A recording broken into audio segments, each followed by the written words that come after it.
Hi everybody, Dvid Harper here. This is brilliant. We're going to show you and we're going to sell the biggest collection of turkey-related memorabilia in Great Britain, if not the world. Let me introduce you first to the owner, builder of the collection. There he is, Raymond Twiddle, with his lovely wife, Enid, at their equally lovely home in Yorkshire. The collection was built up by Raymond over very many decades, and at the same time, Raymond Twiddle built one of Great Britain's biggest turkey-producing businesses. The man was passionate about turkeys. David, his son, you're going to meet him in a second, is organising the sale with us through Elstob Auctioneers to sell the whole collection, hoping to find one or several buyers who will love it as much as his father did. So here we go. You've never seen anything quite like it before. You will certainly never see anything like it ever again. Let's talk turkey. Now, David, that is a very unusual collection, is it not? Tell us about it. Isn't it just? Well, this collection of turkeys belonged to my late father, Raymond Twiddle. And his fascination began at an early age. He was born in the East Riding of Yorkshire, left school in his early teens, started working for a chicken farmer, and after a few years decided he wanted some chickens of his own, went to buy some. The guy didn't have any, but he had some turkey eggs. So he purchased 11 turkey eggs at a very young age in his teenage years. And to cut a long story short, over the next 30 years or so, he built a business producing turkeys that ended up being the leading provider of fresh turkey meat to Marks and Spencer's, Sainsbury's, Tesco, Asda, and was one of the very largest poultry producers in the UK, producing over 30 million birds a year. And did you work in the family firm as well? At a very young age, after I left school, I worked in there. Right. A bit, but true to my father, I had to work on the factory line and good for him. In the coal store and everything else. So a man that built a really very big, successful company from nothing. That's right, and he was indeed one of the pioneers of the turkey industry as we know it today.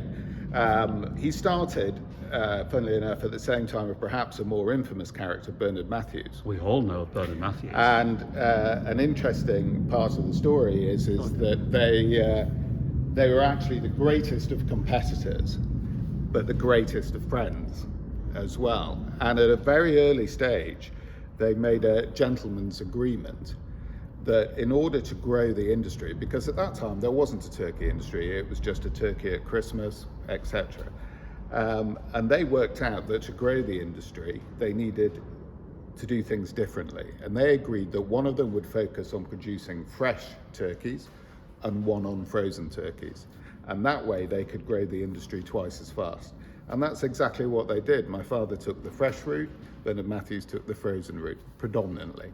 He also took the marketing route, Bernard Matthews, didn't he? Because he quite liked being in front of the camera, didn't he? That's right, he did. He was a much more flamboyant character than my father. My father was quite a traditional Yorkshire Methodist, if you like. Bernard Matthews was a far more flamboyant character. So Dad used to like to have other people, such as Paul Daniels, the magician, or whoever, doing his marketing for him, whereas Bernard chose to do it himself.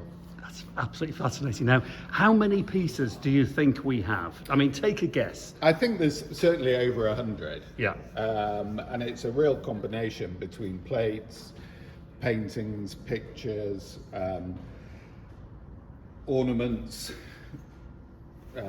salt and peppers, and these are interesting. They're actually contain wild turkey whiskey.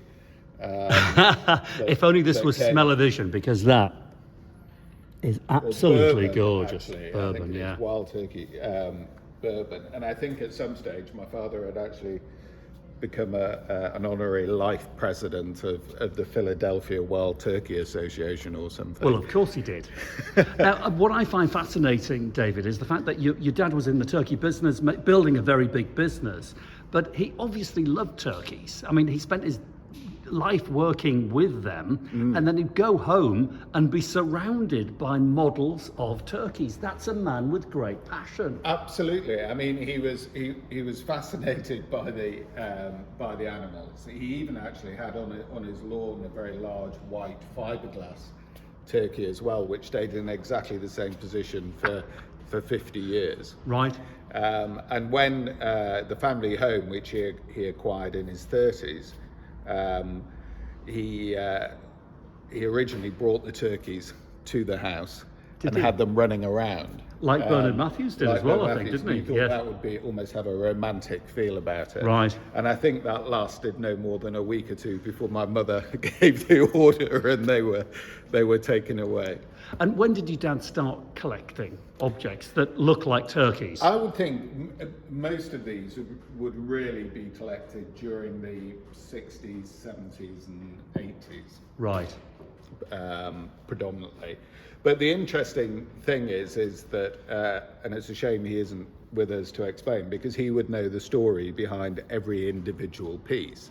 And I think from his perspective, some of the favourite pieces weren't necessarily perhaps even the most attractive or the most valuable. They were the ones that had a particular story. Do you remember any particular stories attached to anything that we see here displayed? Well, I think some pieces will have been picked up, abroad as well when he went on holiday. So hang on a minute. So even when your dad was on holiday, he was looking for turkeys? Absolutely. I don't think he ever looked, to be fair. He would never inquire where anything was, but obviously he had an eye that could pick it out at 100 yards or so. Right. But he was a great negotiator. So if he were here today, and unfortunately I can't point to which one it would be, but it would probably be something like this, which is beautiful. Is that a pillbox? Yeah, it could be, couldn't it? Let's have a look at it. Yeah. So tell us the story about that, if you know. Well, I can imagine that probably was acquired quite possibly even in the Caribbean. Right. Something like that. I know some of these were. And he would spend hours and hours negotiating the price. Just for fun, obviously. Just for fun. As he did with everything. So he would negotiate the price of a postcard whilst on holiday. A proper Yorkshireman. So he would be at his happiest to be able, if this one was from the Caribbean, to spend an hour in a shop with a local, doing nothing but negotiating. Now, your dad sounded like a really interesting, fascinating man. He was a character. He was one of the true Yorkshire old school characters, really, with a immense grit and passion for what he did, and obviously that Yorkshire ethic of incredible hard work as well. Well, it pays off, Dave, and I think that this collection actually is sort of testament to that. It's proof that hard work pays off, not because the collection is worth an awful lot of money, but I think it also just shows that your dad had such a passion. And I think we all know when you run a business that you're passionate about, this is the proof of the passion. And hard work and grit and that Yorkshire attitude, you can make it work, and he did, didn't he? Absolutely, he did. And the house was filled with these pieces and more, which to us as a family, when we lived there, we never noticed. Right, it was normal to you. Yeah, but every time somebody came for the first time, right, it was wow. So what happened when you brought friends home from school and they saw all these turkeys? They were amazed. Yeah. They loved it. They absolutely, they loved it. I don't think they'd ever seen anything like it before. And the immediate question is always why? Yeah. And then, the answer becomes more apparent as you explain. But I suppose the turkeys paid for the lifestyle, the big country house, the success, and all of that. These things paid for all of that. And I think that was a really big part of it. The story of Dad's business career is a fascinating one, and one that's been documented many times. And it was really a rags to riches tale. When he started out, the turkeys actually lived upstairs. Upstairs in the house. And the family lived downstairs. And I think that was almost the case when my sister was slightly older, was born but certainly when I was due to come along, the foot was put down again by my mother, and the turkeys were dispatched. So you didn't have to spend your early years with turkeys? I didn't, fortunately. Now, do you think your dad knew that he likely owned the largest collection of turkey memorabilia in the United Kingdom? I think he probably did, because if he didn't, he'd probably make sure that he did. Right, yes, okay. So he would certainly have tried to be aware if anybody else had anything comparable. And I'm sure the answer to that was no, because if it had been, he'd have made sure he'd taken the winning spot. So I think the collection actually sums up your dad's competitive nature as well then, doesn't it? Absolutely. And he would, if anybody said they'd seen something somewhere, he would be on the phone straight away. And again, he would haggle and haggle and haggle. Yeah. But he always knew that whatever it was, he would have to have it. So we're going to sell the collection at Elstob and Elstob. What are your hopes? I don't think financially it's not going to make a fortune, but what are your hopes for the collection? Are you hoping to find another like your dad?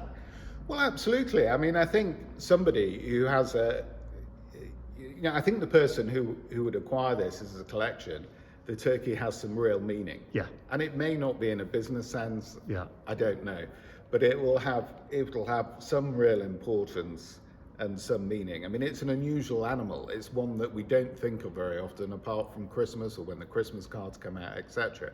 Even though the Christmas market is a very small proportion of the market these days.